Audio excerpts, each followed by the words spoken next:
niba waranasengeye umuntu urwaye agakira ndakwibutsa ko atari we wamukijije kuko ari aho ngaho ufite imbaraga zibasha kuzura abantu abahora bapfa buri munsi bapfa wagiye buriya hari umuntu ureba ukamwitegereza ukabona ibintu akoze ukabona afite ubujiji afite n'ubupfunyitse mu myenda ugasanga ngo barimo bararwana ishyaka ry'Imana nyamara ugasanga si ishyaka ry'Imana barwana barimo bararwana ishyaka ryande barimo bararwana ishyaka ryabo ubwabo ni irari ry'imitima yabo ry'ibibarimo umuntu akaza agahimba ubuhamya bw'ibinyoma akicara kuri izi social media hari abantu bazi kurira my friend akanarira wanamureba aho wicaye ngati yo maskini ukamugirira umuntu yararenganye imigisha yo mu gakiza k'Imana iboneka ryari hari imigisha umuntu avuga ugasanga ntabwo ari yo yaboneye mu gakiza k'Imana yarayiboneye ahandi gute igifite agaciro nuko dutunze amataje igifite agaciro nuko dutunze amamodoka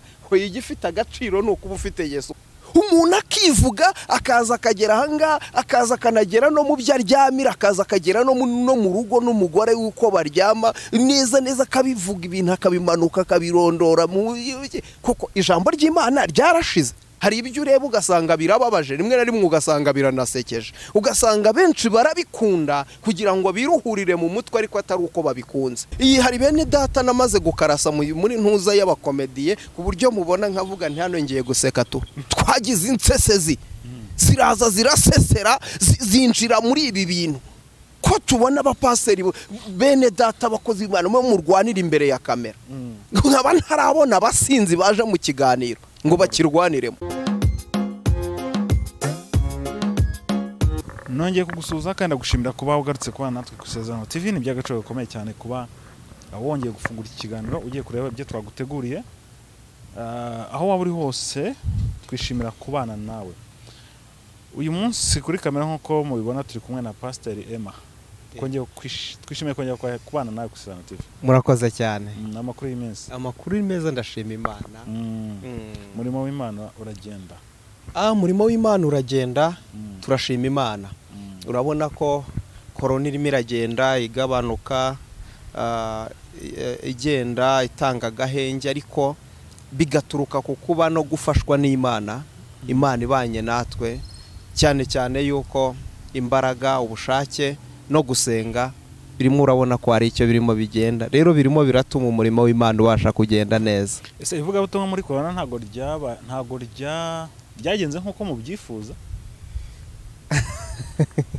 ko si Imana ivuga butumwa muri korona navuga ngo ku kigero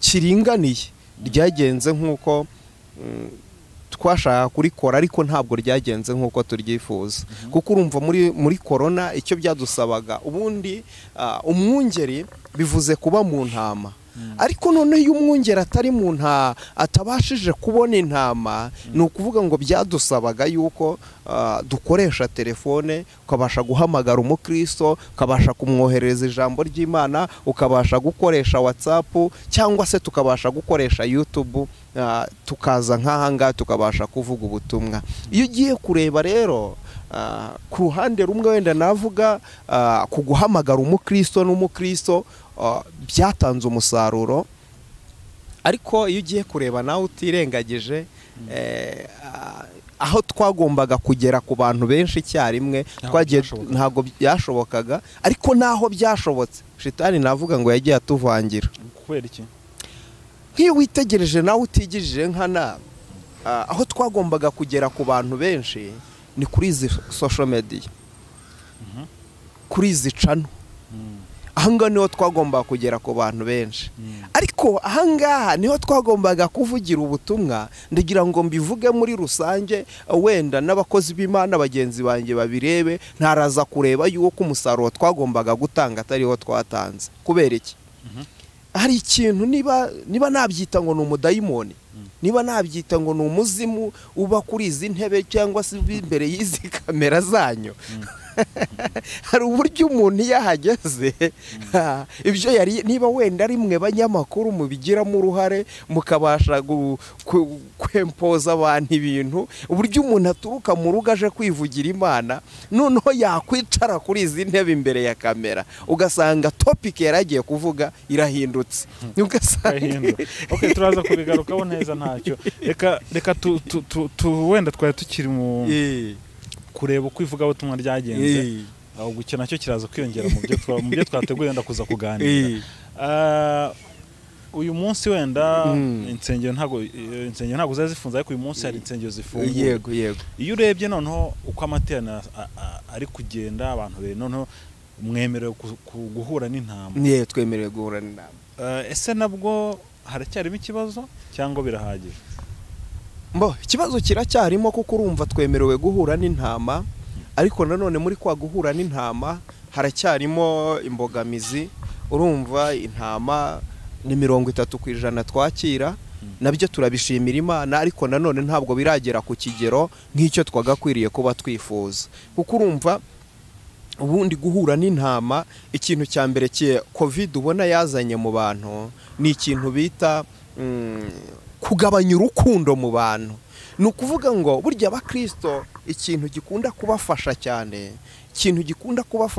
ni bwa busabane mvuga ni handi bakubwira ngo abakristo iyo bari mu rusengero barimo bahimbaza Imana barimo babyinira Imana barimo bagira ubusabane cyane hahandi usanga bahoberana hahandi usanga basuhuzanya ariko uyu munsi ntibyemewe ntago byemewe gukora naho uyu munsi nukuza tugasenga VIP umwe yicaye hariya n'undi yicaye hariya ugasanga nyine bagafashirizwa mu ntebe aho yicaye aho ngaho nta bwinyagamburiro nukuza nyine urumva cyane ku bantu b'abanyamwuka ibyo mvuga barabyumva cyane kuko umunyamwuka biba bisaba ngo yisanzure bashyiremo igisirimba byine hariya bashyiremo igisirimba azamura amaboko bashyiremo igisirimba abyumve cyane ubu nta gisirimba cyashyiramo se ngo abantu babyina igisirimbo gishyiramo ariko biryoheye muri benshi yava hariya akajya hariya none aho wicaye naho nyine niwe usirimbira ugomba gufashirizwa aho ngaho none na pasiteri wigishwa nawe ubundi hari uburyo ujya kubona ukabona umunyamwuka avuye nk'ahangaha yirashe nk'hariya wenda nuko muri teoloji cyangwa se mu kwigisha ijambo ry'Imana ibyo bitemewe ariko umwuka ntaho ukumira ariko usanga aho bigeze ni heza ariko turacyasenga Imana ngo iyi covid yo gatsindwa igende burundu noneho abantu bongere basubire mu buzima busanzwe abantu bongere bicare basuhuzanye urukundo rwongere rugaruke kuko ibingibi bigabanya urukundo uzi kuza ukicara umuntu uko yicaye n'agapfukamunwa kiwe cyane niyo umuntu yambaye n'agapfukamunwa ari n'igihe utamenya ko ari we igihe utamenya ko ari we waje ushaka gutaha utazi ko utaza baje gusenga kubera iki uko umuntu yaje agomba kwicara inzira yamuzanye akaba ariyo yongera kuza gusubiramo agenda aho ngaho rero haracyarimo imbogamizi nkeya ariko uko biri biruta mbere aha reka duhita twinjira noneho mu kiganiro cyacu neza nari nzi ko turi buvuge ku rubyiruko ariko waje kongeramo akandi kantu k'abapasiteri ubwo reka mpite mvuga reka twongeremo itorero tuvuge ku rubyiruko n'itorero reka duhere ko aho wari utangira uvuga uti hari ibyo twagomba gukora ariko tukagira imbogamizi ukavuga uti niba ari abanyamakuru babiteye ko waruzanyemo ikintu cyo kuri social media nko ku ma YouTube ukavuga uti ugasanga umuntu yaje hari ibyo ashaka kuvuga ariko yagera ubona ikibazo ari ikihe ikibazo kiri mu mitekerereze navuga twebwe bene muntu ukuntu duteye izi social media kubera yuko n'isi yose tuba turimo tubwira noneho muri kamere y'abantu ikintu ujya kubona ubona kirimbuje abantu ikintu cyitwa gushaka ikintu bita icyubahiro ikintu gishaka cyitwa kumenyekana ikintu bita kuzamuka ni ukuvuga ngo iyo twicaye imbere y'izi kamera ni ukuvuga ngo buri muntu wese ashaka gukora ikintu gituma abantu bamumenya ariko ntashaka gukora ikintu gituma Imana imenyekana ni ukuvuga ngo impamvu ubutumwa bwiza butarimo butambuka uko byagakwiriye kuba bigenda ni ukuvuga ngo nicaye ahangaha ndashaka kuvuga ikintu gituma abantu bamenya uburyo ndi igitangaza, uburyo nazuye umuntu akazuka akumva ni indirimbo, kandi nyamara uyu munsi niba waranasengeye umuntu urwaye agakira, ndakwibutsa ko atari we wamukijije, ni Imana yamukijije. Uyu munsi niyo wagakwiriye kububwira abantu kugira ngo bayiringire kandi bayizere, kuko ari aho ngaho ufite imbaraga zibasha kuzura abantu abahora bapfa buri munsi, bapfa wagiye. Buriya tuzabajyana muri CHK kuri morgue yaho bajye bazura abantu, umuntu wese bahazanye. Ariko ko ntawe murafatira hano kuri izi mikoro zanga bazi ngo mu mujyaro ubwo tujye CHK, iyo Mana yabigukoresheje icyo gihe hari aho yagiye ntigihari. Ya Imana ndabyemera ikora imirimo n'ibitangaza, nge wicaye angandi umuhanuzi w'Imana ubyiyizi unabyiyumvamo, ariko sicyo naje kwirata, naje kwirata Yesu Kristo wabambwe. Icyo nshaka kuvuga rero ntago ivuga butumwa ryagenze neza. Abakozi b'Imana cyangwa se abiyita abakozi b'Imana, reka mbivuge muri ubwo buryo, hari uburyo batukishije izina ry'Imana. Ngo ntago bakira abakozi b'Imana, wowe urabita ko biyita abakozi b'Imana.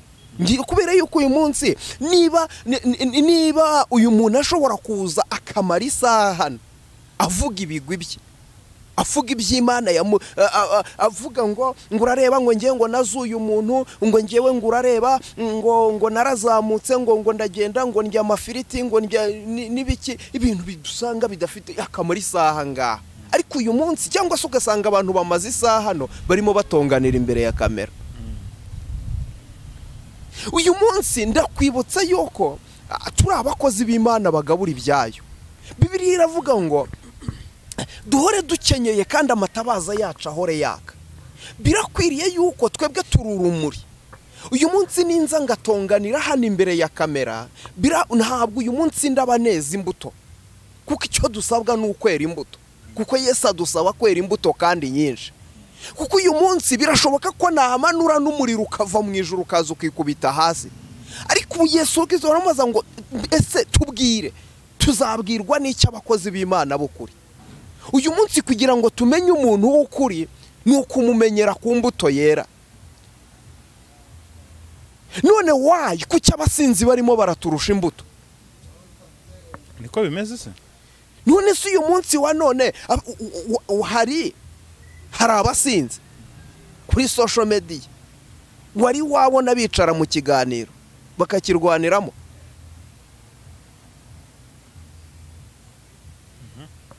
Ngo ubwo dufite abapasiteri barutwa n'abasinzi cyane, kuko uyu munsi mu byo ugerageza gukora menye yuko hari abantu bagukurikiye, menye yuko uritabaza rimurikira abandi. Uyu munsi urahari kugira ngo ube ambasaderi, amagambo uvuga, ibikorwa ukora. Kandi Bibiliya mu migani iravuga ngo uko umutima w'umuntu atekereza uwo muntu niko ari. Uko umutima w'umuntu utekereza uwo muntu niko ari. Umunsi ntazagira umuntu uza kubeshya ngo ibyo navuze ngo bitandukanye n'uko ndi. Oya, ntuzigere ubitandukanye, kuko uyu mubiri w'inyuma si uvuga, havuga uw'imbere. Uwo w'imbere rero niwe wanyawe. Uko umutima w'umuntu utekereza uwo muntu niko ari. Uvuga ngo bya bindi twabonye niko uriya muntu ari. Niko ari. Uyu munsi icyo uvuga, uyu munsi icyo ukora, ibyo usohora, ibyo ngibyo usohora nibyo bikurimo, kuko ntawe utanga icyo adafite. Uyu munsi rero iyi COVID yatumye abantu bambika ubusa Imana. Imana yatugiriye neza, Imana yaduhaye agakiza, Imana yaduhamagaye, Imana yaduhaye umugisha, ariko byatumye abantu bambika ubusa Imana, bana bayigaragaza uko itari. Ndashaka kugira ngo tugende ku murongo. Ni ibiki ubona ukavuga uti ibi bintu ntago byari bikwiye ku mupasiteri? Ni byinshi. Ikintu cya mbere kiranga umukozi w'Imana niba nca ahantu nk'aha ngaha icyanzanye ni ukugira ngo mvuge Yesu Kristo wabambwe. Icya mbere wenda n'ubu ngubu aha ngaha twatangiye tudasenze buriya nabwo pasiteri akwiye kubanza gusenga, ubwo icyo ni icyambere kuko kugira ngo ahantu hose ugeze tekereza yuko aho ngaho ugeze ntabwo harahawe, hari izindi mbaraga zahakoreraga kugira ngo rero aho hantu ukwiriye kugira, kuko gusenga aha ngaha nje sibyo, aha ngaha nje ntabwo mpaje nkanjye, mpaje nk'uhagarariye Imana kugira ngo mvuge ijambo ry'Imana. Ni ukunga iryo jambo ry'Imana kugira ngo ndivuge. Rero gusenga ni iki? Ni ukuganira n'Imana. Birankwiriye ko nkwiriye kubanza nkicara aha ngaha nkabwira boss, nkamubwira nti rero boss hano ndahageze, ariko si ku bwanjye nje kuvuga nkoresha yego kubera igikoresho wivugire icyo wagakwiriye kubanza ukagikora. Noneho icya kabiri, umupasiteri ni umuntu ukwiriye kurangwa n'ubugwaneza. Ukwiriye kurangwa n'iki? N'ubugwaneza. Icya gatatu, ntabwo pasiteri akwiriye kuza aha ngaha azanwa no gucira abantu imanza. Ugasanga umuntu amaze isaha yose kuri social media avuga umuntu kanaka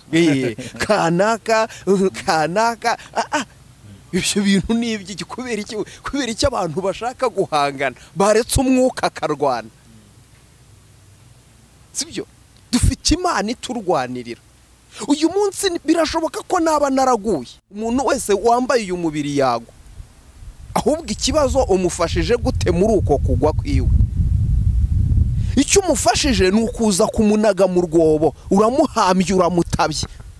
Kuko kuza ukamuvuga hano kuri social media, uriya ndamuzi yarongo y'abagore, uriya ndamuzi ni indaya muri quartier, uriya ndamuzi nta kintu kiza akora, uriya ndamuzi ni umusinzi. Ibyo ngibyo uvuga nibyo wamubonyeho kirya gihe, ariko ntabwo uzi ibyo yarayakoze rino joro. Birashoboka ko wambonye ejo nagize intege nkeya njya mu kabari ndasinda, ariko iri joro umwuka w'Imana yangendereye kubera yuko dushobozwa byose na Kristo duha imbaraga. Hari ijambo Yesu yabwiye abigishwa, arababwira ngo icyakora muzahabwa imbaraga umwuka wera nabamanukira. Rero uyu munsi mwuka wera yatarakumanukira, byanze bikunze ugira intege nkeya z'umubiri. Uribuka Petero wa mbere atari mu mwuka wera? Petero wa mbere utari mu mwuka wera yari umuntu urangwa n'umubiri uraho ngaho. Petero hari n'igihe buriya Petero yigeze kubireba, areba Yesu barimo bagenda, burya Yesu batahaga kwa Petero. Noneho rero ngo barimo bagenda Petero ngo arabireba. Burya Petero nubwo Yesu yamufashe, Petero burya yari umukire, kuri karya mato yose yararera mu nyanja yari ya Petero. Noneho Petero ngo uwo munsi arabireba, ngo abona abana be bagiye kwicwa n'inzara, kandi ahora anagendana n'umutipe umubwira ngo azamugirira neza, amubwira ngo azamuhindurira amateka, amubwira ngo azamuzamura ngo azaba umuntu ukomeye, kandi abana be bagiye kwicwa n'inzara. Bagiye kwinjira mu marembo aramubwira ati buretse ntabwo uyu munsi winjiramo, buretse banza umbwire bimeze bite. Ariko ati tubwire ko twasize ibyacu tukagukurikira. Nyamara burya Petero aravuga ngo twasize ibyacu, ariko yakurikiranye amateka ya Petero, ntabwo burya Petero yari yarasize byose. Reka hari abantu baba muri uyu murimo bavuga ngo basize byose, ariko hari ibintu batasize. Iyo ukurikiranye amateka ya Petero kubwira yuko Petero yagiye kuza ngo agafata urucundura rwiwe ngo akareba ahantu aruje, ati nta wamenya iby'uyu mutipe bishobora kuzanga. Tugasubirayo nta wamenye. None rero Petero ngo arangije avuga ati tugako kandi Petero ko twasize ibyacu. None rero Yesu arahindukira aramureba, aramubwira ati mukiri mwisi, uwo ni we Petero. None Petero ndagira nkubwira umuntu uri mu mubiri, ibi ngibi hari ibintu abantu bakora bakavuga ngo bari mu mwuka. Umuntu ari mu mwuka hari ibintu atakora, kuko ikintu cya mbere kiranga umwuka arangwa n'ubwenge. Nukuvuga ngo umwuka ni iki se? Ni Imana. Nuko ngo niba Imana ikorera muri njyewe, sibyo? Niba hari ibintu ntakora ntari mu mwuka, none kubera iki nabikora ndi mu mwuka? ngo dufite n'abapasiteri badashyiramo ubwenge mu byo bakora cyane rwose. Buriya hari umuntu ureba ukamwitegereza ukabona ibintu akoze, ukabona afite ubujiji, afite n'ubupfunyitse mu myenda. Ubujiji n'ubupfunyitse mu myenda, ugasanga neza bwarasagutse aranabupfunyika. Sibyo? Hari ibintu ukora ugasanga byanakugora nawe ubwawe kubisobanurira abantu, ariko kubera yuko shitani ari umugome, ugasanga icyo kintu uvuze kiyobotswe n'abantu benshi cyane, baranagikunze kubera yuko inzira ijyana abantu kurimbuka ni irembo ryasamye. Bashumba bagenzi bawe, ntago mbikubwira nanjye nikuyemo, ndi umushumba nyoboye itorero ry'Imana. Nagira intege nkeya, wagira intege nkeya, ariko ntabwo bikwiriye ko intege nkeya zacu tuzizana ku karubanda, kuko kuzana intege nkeya zawe ku karubanda ni ukwambika Imana ubusa. Petero uwo nguwo rero ari kumwe na Yesu, none ngo igihe bazaga gufata Yesu, dusubiye inyuma gakeya, mbere yuko Yesu baza kumureba, hari aho Petero yabwiye Yesu, aramubwira ngo databuja, ngo ubwo abandi bari buhemuke njye sindi buhemuke. Arangije arongera aramubwira ngo ntabwo nshaka kujya gupfa. Yesu yamusubije iki? Yaramusubije ngo mva inyuma shitani, kuko yumvishe ko atari Petero urimo uvuga, hari ikirimo kiramuvugiramo, kuko icyo cyamuvugiragamo cyabuzaga misiyo y'Imana gusohora. Icyo nshaka kuvuga ni iki? Ndashaka kuvuga yuko hari ibintu abantu bakora ugasanga ngo barimo bararwana ishyaka ry'Imana, nyamara ugasanga si ishyaka ry'Imana barwana. Barimo bararwana ishyaka ryande? Barimo bararwana ishyaka ryabo ubwabo, ni irari ry'imitima yabo ry'ibibarimo, barasohoza ibibarimo muri bo mindani. Ugiye kureba neza wasanga barimo basohoza umugambi wa shitani, nyamara bitwa yuko barimo gusohoza umugambi w'Imana. Babizi cyangwa batabizi? Mu buzima busanzwe hari ibintu bibiri, hari ababikora batabizi, hari n'ababikora babizi. Sibyo? Hari ababikora batabizi, hari n'ababikora babizi. Burya hari umuntu, uko hari ijambo rivuga ngo Yesu azababwira ngo ntabwo nigeze kubamenya. Ngo tumubwire ngo abantu bavuga ngo ntabwo twahanuraga mu izina ryawe. Buri impamvu umuntu azajya mu ijuru, azagenda akikubita imbere ye Yesu avuga ngo si unyibuka, burya urya muntu yarazi ko akorera Imana, yayobye atabizi. Ariko noneho hari uwayobye oji, wabizi ko yayobye, ndetse n'aha ngaha hari ibintu avuga bizi neza ko ari ibinyoma. Umuntu akaza agahimba ubuhamya bw'ibinyoma, akicara kuri izi social media, hari abantu bazi kurira my friend, akanarira. Wanamureba aho wicaye ngati yo maskini, ukamugirira umuntu yararenganye. Abantu batugoreweho, bano bene data baba diaspora batugoreweho. Nukuvuga buri muntu nituze kubeshya ikintu, buri muntu wese aba atagetinze ni ukugira ngo byibuze umwene data mu diaspora arambona. Sibyo? Ariko byibuze aba bene data Imana yihereye umutima, yabihereye umutima, Imana igibaha n'umugisha kuko bagira umutima wo gufasha. Yego. Kandi ntimunababare bitewe n'ibyo abantu tubakorera, ntimubabare. Sibyo? Cyangwa bacika intege, cyangwa mucika intege. Nimukomeze nyine, mukomereza aho ngaho. Nuko ngo muri abakozi b'Imana namwe hari uburyo abantu bagiye bahamagarwa mu buryo butandukanye. Erega gukorera Imana ntago ari ukuba umushumba gusa cyane. N'uyu nguyu ufata icya 10 cyiwe akavuga ngo mushumba ndakiguhaye, nawe burya bakoreye Imana. Kuko kugira ngo nicara aha ngaho mbona uko nambaye uko nambara uko nguko. Sibyo? Aho ngaho uricara ukavuga ati yo Ema ndamuzi disi, ndamuzi yacyambara ipantaro y'abagore, ndamuzi none asigaye yambasha kudodesha agashati nka kariya akakambara. Aho gatayo ni amavuta. Ujye nge bimutera gushima Imana. Hari umuntu uri hanze twabanaga kera mu buzima bubi, yambonye kuri social media avuga ati kera banyita gatondo. Avuga ati amateka yarahindutse, nuko bisigaye bimeze. Ati binteye kongera gukunda Imana, bituma yongera kunda Imana kubera kuko ambonye gusa. Rero Imana ibaho umugisha, ntimucike intege. Rero nyikomeza kuri wa murongo twari turiho, Petero ngo baje gufata Yesu, ngo arangije aravuga ngo Petero burya ngo yaribitseho akantu kakuma, ngo arayiraho ati databuja tubakubite.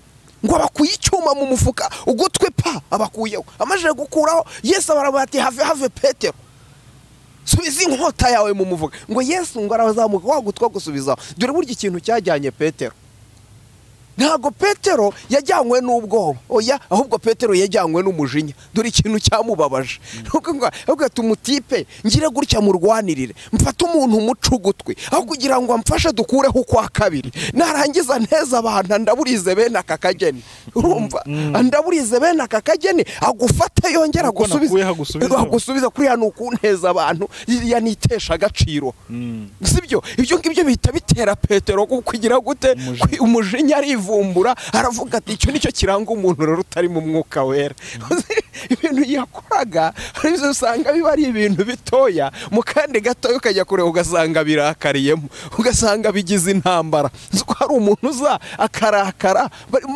muri debate y'ijambo ry'Imana agatongana kumva yuko ibintu arimo avuga wagakwiriye kuba ubyumva agatongana n'imitsi karega icyo ni ikintu kikwereka yuko umuntu atari mu mwuka w'Imana kuko ikintu kiranga umwuka w'Imana aza mwituze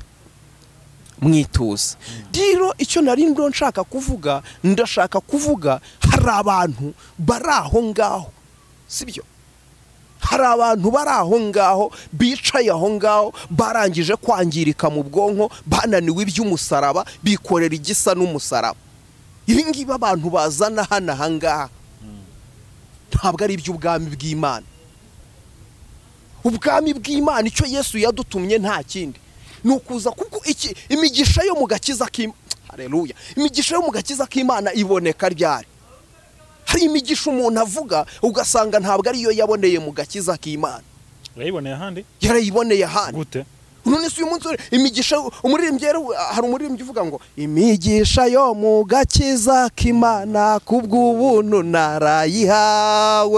nayihawe mu gihe nihannye ibyaha imbere y'umukiza Yesu nejejwe n'Imana mu mutima wanjye n'umuriro w'ijuru rimo nsigaye ngendera mu mucyo w'ukuri Yesu umukiza niwe mucyo avuga ngo imigisha yo mu gakiza k'Imana kubwo ubuntu narayihawe ariko arangije aravuga ngo nayihawe mu gihe nihannye ibyaha none uyu munsi niba wicaye aha ngaha ukabukora nakubwiye ngo ko tubona abapasiteri bene data abakozi b'Imana murwanira imbere ya kamera nkaba ntarabona abasinzi baje mu kiganiro ngo bakirwaniremo urumva umukozi w'Imana n'abantu urukundo ikintu kiranga umukozi w'Imana yagakwiye kuba afite urukundo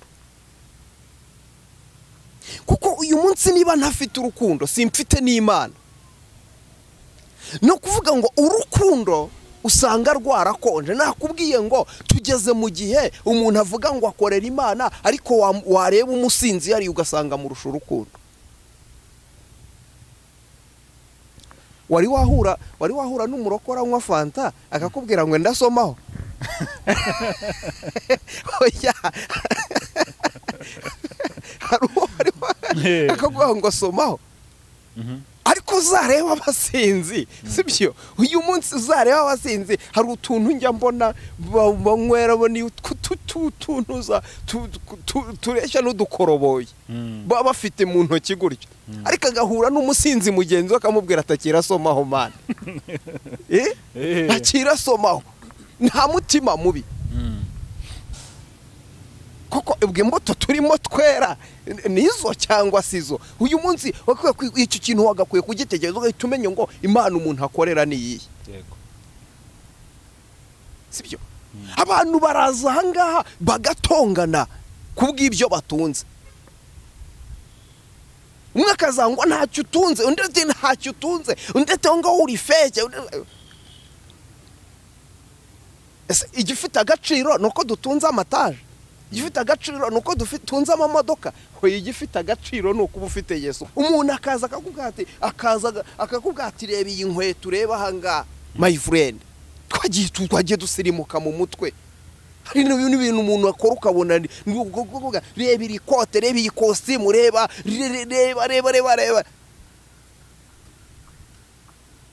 my friend, hari ibintu ureba ugasanga turimo turatukisha izina ry'Imana. Umuntu akivuga akaza akagera hanga, akaza kanagera no mu byo aryamira, akaza akagera no mu rugo n'umugore w'uko baryama neza neza, akabivuga ibintu akabimanuka akabirondora kuko ijambo ry'Imana ryarashize. Ijambo ry'Imana ntari hari, tubireke tuvuge ngo ntaryo, twarabuvuze burashira. Mbo wenda warugikomeza uvuga ibintu bigize biranga umukozi w'Imana n'umushumba. Waye twari tutarajya mu biranga umushumba, ahubwo twari tukiri kureba bya bintu ujye ubona ukavuga ibintu ntago birimo rwose umwuka w'Imana. Hari ikindi wenda ngo kugira ngo tujye no kubiranga abashumba nyabo.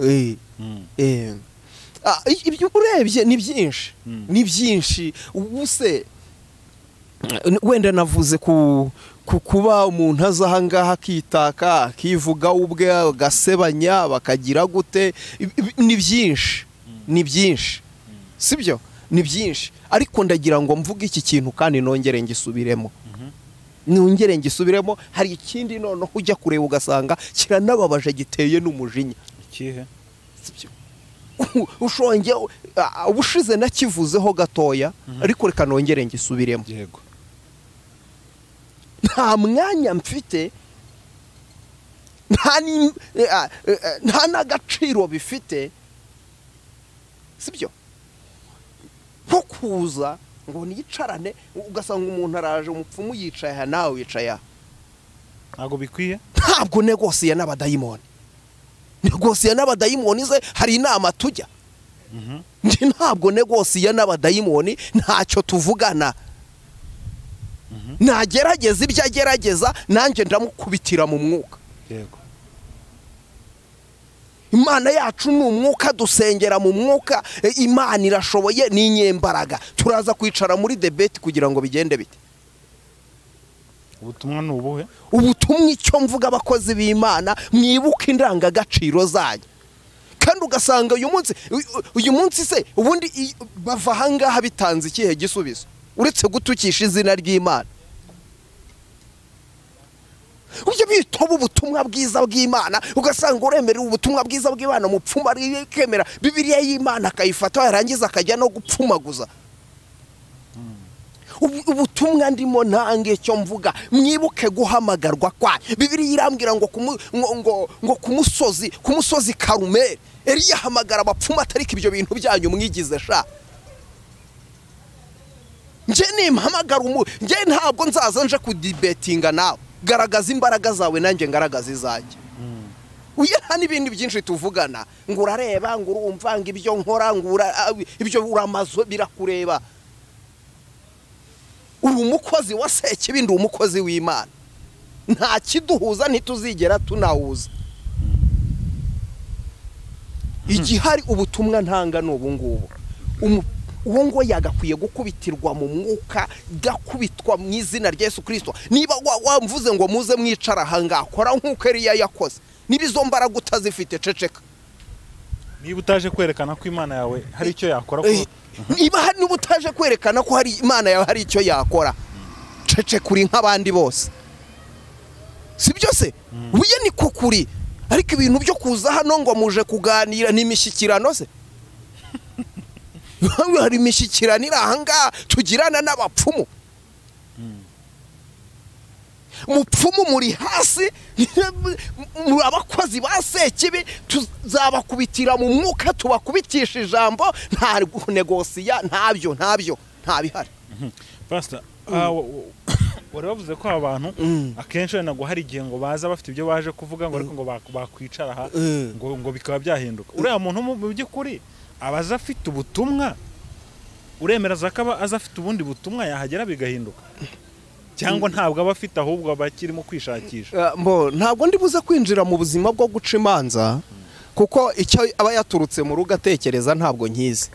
Ahubwo icyo ndimo mvuga ndavuga icyo mba nabonye kuko njye nkunda kuvuga ibintu bifite n'ibimenyetso nkirinda kuvuga ibintu ntabonye ndamutse mvuze ibyo yavuye mu rugo atekereza aho ngaho naba mbeshye ariko ibyo yavugiye aha ngaha ibyo nabibonye ibyo bihita binyereka yuko harimo n'ikintu cy'ubwibone no kwishyira hejuru ni ukuvuga ngo iyo ageze aha ngaha imbere ya kamera usanga bihita bihinduka hakazamo ikintu cy'ubwibone no kugira gute no kwishyira hejuru none rero ikiba kiri aho ngaho impamvu navuze ntinkagenekereza avuga nti wenda birashoboka ko aba yaturutse mu rugo aje kuvuga ubutumwa bwiza cyangwa se ntiwamenya ariko iyo ageze hano imbere ya kamera njye nahita mvuga ngo nkurikije ibyo avugira hano navuze ngo uko umutima w'umuntu utekereza niko ari n'ubundi bihita binyereka ko ari uko ari nkahita mukarasa muri abo ngabo biyitirira izina ry'Imana sinirirwe nanabitindaho ngo nirirwe bincumuza nkahita mvuga nti Imana ngewe wicaye aha ngaha ijambo ryo riravuga ngo nuhagaze yirinda atagwa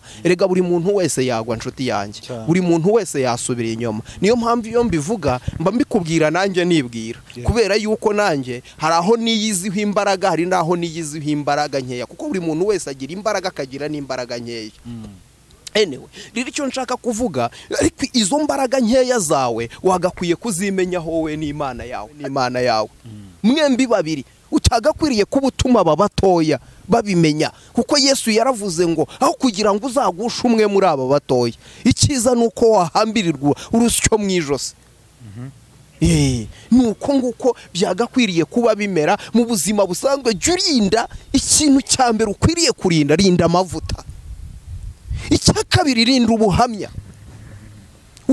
bwawe burinde muri karitsiye bakumenye kuri murokore aho utuye bakumenye kuri umurokore umuvandimwe wakumenye kuri umurokore umuntu wese badutangeho urugero ariko uyu munsi izina pasiteri bisigaye ari ibintu tugatinya no kubivuga ariko kuri pasiteri uretse ko nta cyatuma utabivuga kuko twarahamagawe kandi tubyiyumvamo nta cyatuma utabivuga ariko uyu munsi urabivuga ati ni babandi kubera iki twagize insesezi mwene da twagize insesezi ziraza zirasesera zinjira muri ibi bintu izi nsesezi zaraje zinjira muri ibi bintu zirasesera zibizamo ariko ndagira ngo nkubwire mushumba mwene data mukozi w'Imana muhanuzi munyamasengesho ibuka guhamagarwa kwawe pastor wakomeje kwitsa ku bantu baza bagatanga ubutumwa butari bwo ntabo dufite batanga ubutumwa buzima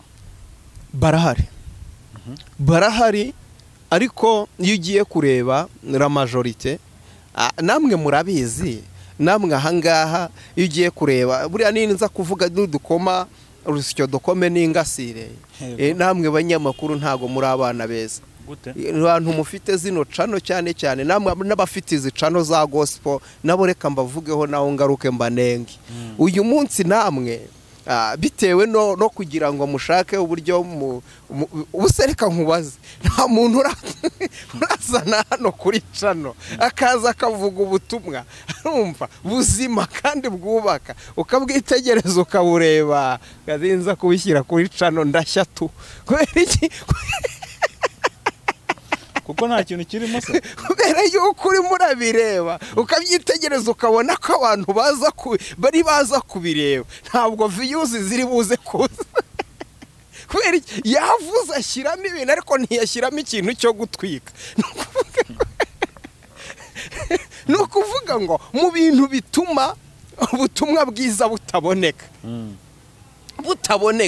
namwe ba nyiramacano mubigiramo uruhare ariko pastor reka wenda turebe ku mugana bavuze ngo dukome urusyo dukome n'ingasi reka wenda ku ruhande rumwe ntaza kwikuramo kuko natwe turabafasha kugira ngo yego ariko sinavuga ko uruhare runini ari urwacu uye ntago ari urwaye kuko nimwe muza mukabivuga iyo uje ukabivuganye nabitambuye ahubwo dore ikibazo nanjye mfite n'iki ngiki kuvuza uti iyo umuntu aje ashaka hari abaza bashaka cyangwa se agashyiramo ibintu byo gutwika ko iyo umuntu aje ashaka gutwika ari bwo usanga noneho n'abantu bacu babireba kuko nge nta muntu uraza ngo atange ubutumwa nange kubutambutsa ntabwo pe ariko se kuko nge ahubwo nshobora gusanga wenda ushaka gutwika cyane nka bureka kuko bibaho hari ibigano byinshi nagiye nanga gushyiraho ukavuga uti ibi nta kintu bifasha mu murimo hari n'ibyo ugira ukavuga uti reka mbishyireho abantu babibone nyine kuko nta yandi mahitamo ariko nawe umuntu yatamutsa bwa butumwa ukavuga uti ubutumwa burimo amavuta ugasanga abantu ntago baburebye ubona biterwa n'iki none akibitera Bibiliya yibivuga neza iravuga ngo inzira ijyana abantu kurimbuka ni irembo ryagutse cyane inzira ijyana abantu mu bugingo ni irembo rifunganye ni ukuvuga ngo abantu bakunda ubutumwa bwiza bwa Yesu Kristo ni bakeya kubera iki turi mu bihe bya nyuma aho Bibiliya ivuga ngo mu minsi y'imperuka hazaduka ibihe birushya ubwo abantu bazaba bikunda birarira bakunda imiya bibona badakunda babo bapfuka amatwi yabo kugira ngo batumve ukuri banahumbaguza amaso yabo kugira ngo batareba ni ukuvuga ngo rero tugeze mu gihe abantu bashaka kumva ibibanezeza gusa bashaka kumva ibyo bashaka kumva noneho iyi si turimo noneho iki gihe turimo noneho bijyanye n'iki gihe cya covid urasanga abantu bafite ibintu by'ibikomere byinshi byabakomerekeje ugasanga abantu bafite agahinda kenshi mu mitima cyangwa se bafite ibibazo uwo covid itahombeje yamukuye mu ishuri witakuye mu ishuri ntabwo akibona uburyo yabuze amafaranga yo gukodesha uwo itakubujije gukodesha hari umukobwa ubukwe bwe bwahagaze bwari bube mu minsi mikeya bongeye gufungura amafaranga arayabura ngo ntigeze akoresha ubukwe icyo nacyo ni igikomere abantu bagiye bafite ibikomere bigiye bitandukanye none abo bene data iyo baje hano bagatwika hari ibyo ureba ugasanga birababaje rimwe na rimwe ugasanga biranasekeje ugasanga benshi barabikunda kugira ngo biruhurire mu mutwe ariko atari uko babikunze nubango hari abakurikiye ibintu harimo n'abashaka kurura mu hari bene data n'ibyo nanjye bareba nkababara ariko kubabara bikarenga nangiza ngaseka ugari ndumiwe koko ugari ibyo ureba ugasanga ukabona birasekeje muri make hari bimeze nka komedi kuko komedi niza kenshi umuntu yashaka kurura mu mutwe rero hari bene data namaze gukarasa muri ntuza y'abakomediye ku buryo mubona nkavuga nti hano ngiye guseka tu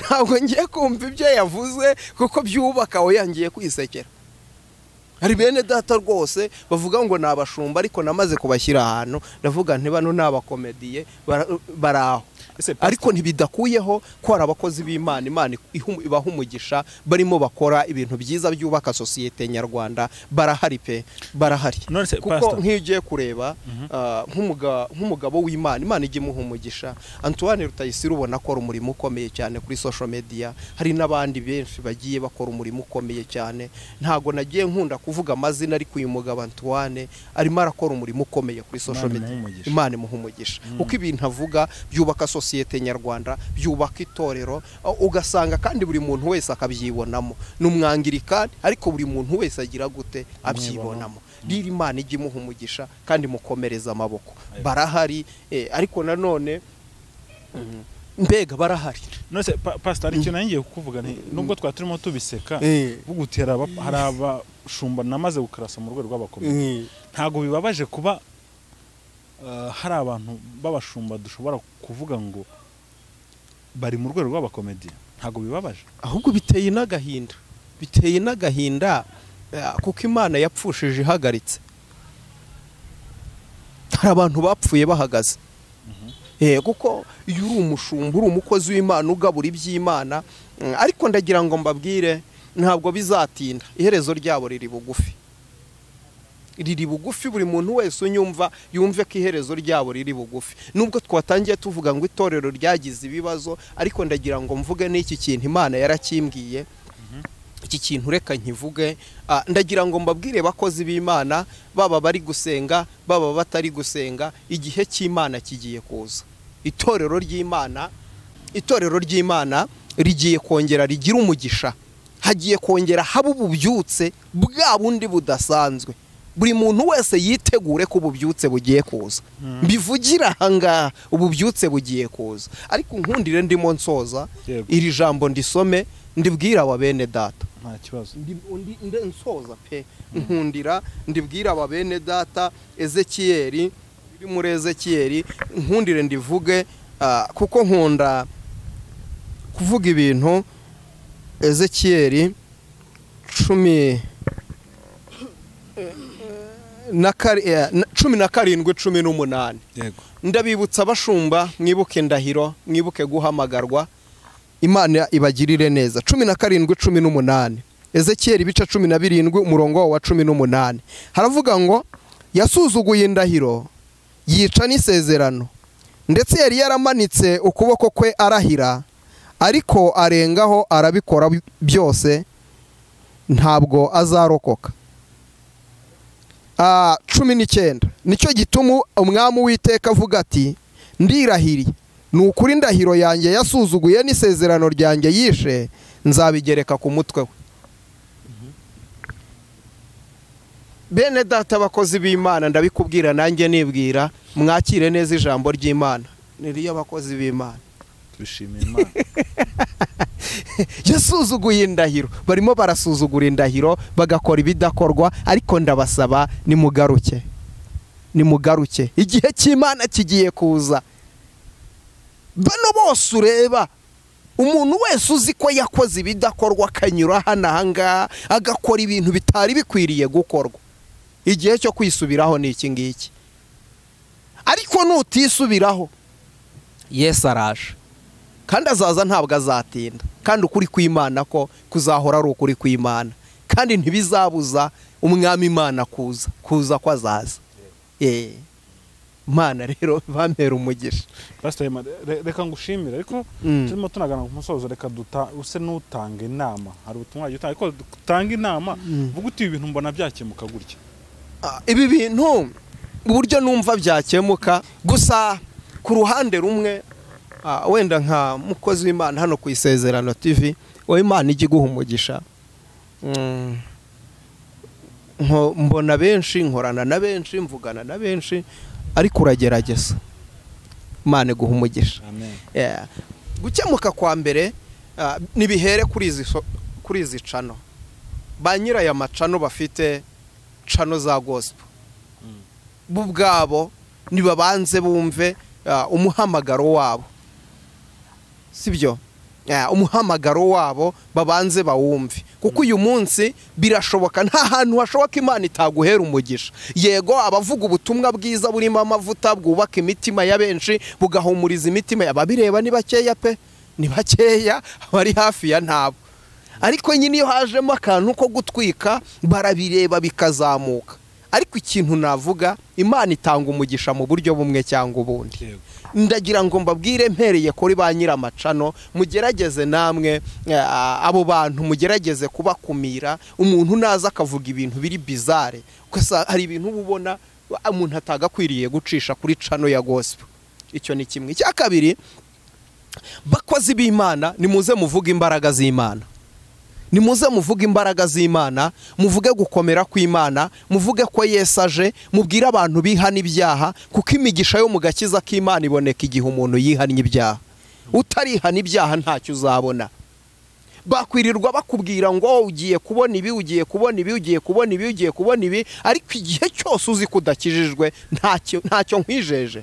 Ntacyo nkwijeje bandushake mu maso y'Imana bandushaka ubwami bw'Imana no gukiranuka ibindi byose uzabyongererwa. Gatatu ndavuga kuba dukurikira abakristo abari mu Rwanda abari hanze ku migabane igiye itandukanye ndagira ngo mbabwire iki kintu uko mureka kudufata uko tutari ntabwo ari bose. Ntabwo ari bose harimo bamwe muri twebwe biyitirira izina ry'Imana ariko nyine nimubihorere kuko n'insesezi ni bamwe muri rwa rukungu rwagiye muri ya masaka babibye kirya gihe babyuka bagasanga n'urukungu rwaraje ariko Yesu aravuga ngo nimureke urukungu rukurane n'amasaka. Rero ndabasaba bene data nimwiga gusoma Bibiliya y'ijambo ry'Imana kuko niko kuri kutavangiye. Umuntu namenye ijambo azamenya n'icyo akwiriye gukora. Rero ikindi cyo mwe kuduciraho iteka muvuge ngo nta bakozi b'Imana bagihari. Oya barahari. Hari ijambo Imana yabwiye Eliya iramubwira ngo hari 7,000 bitarapfukamira Bayali. Abakozi b'Imana rero bagize gute barahari. barahari bagikorera Imana, barahari bagisenga, barahari bagihanura, barahari bagikora deliverance, barahari bakivuga ijambo, barahari bakiyobora intama, barahari bakigira urukundo, barahari. Pastor, reka ngushimire. Urakoze cyane. Ariko nibutsa abantu ko nawe ufite channel ubarizwaho umunsi ku wundi. Ndayifite, yitwa Umugambi w'Imana TV. Umugambi w'Imana. Ibintu byanjye byose biba mu mugambi. Irajya kuri YouTube channel, andikamo Umugambi w'Imana TV. Arahita yibona, habaho ibibwiriza byanjye, Imana ibaha umugisha. Yego. Reka tugushimire, kandi twizeye ko n'ubutaha ikiganiro ntabwo twagisoje kuko hari ibyo twavuze ko turi buvuge ku rubyiruko, ariko twanze kuza kubihuza, ahubwo tuzakora ikindi nta kibazo. Imana ibaha umugisha, kandi abantu bo ku Isezerano TV rwose mwamaze gukora subscribe, Imana ijye ibaha umugisha rwose, kandi ijye igumya ibagure, kandi mujye mugumya muhereze n'abandi ku Isezerano TV. Njya nkunda kubona mushyiraho ibiganiro byubaka, mbona incakura mugenda muzireka. Nubwo twari twatangiye tudasenza, ariko reka dusoze n'isengesho. Data, mu izina rya Yesu Kristo, ndagushimye ndaguhimbaje, ngushimiye ineza yawe, ngushimiye ubuntu bwawe, ngushimiye umugambi wawe. Data, ndagushima kubw'Isezerano TV, kandi ndagushima ko unyemereye nkabasha kuvugira hano. Nyemerera ibyo mvugiye hano byubaka imitima ya benshi, umuntu wese ugiye kubyumva bigira aho bimuvana, bigire naho bimushyira. Imbaraga zawe ziboneke ku buzima bwa buri muntu wese ugiye kumva kino kiganiro. Umuntu wese uri bucyumve yakira imbaraga, wari urwaye akire, wari ubabaye yakira ihumure, kandi wari warasubiye inyuma nawe agaruke mu izina rya Yesu Kristo. Ngagumya kubana natwe kandi ugumye kudufasha, ni mu izina rya Yesu Kristo, amen.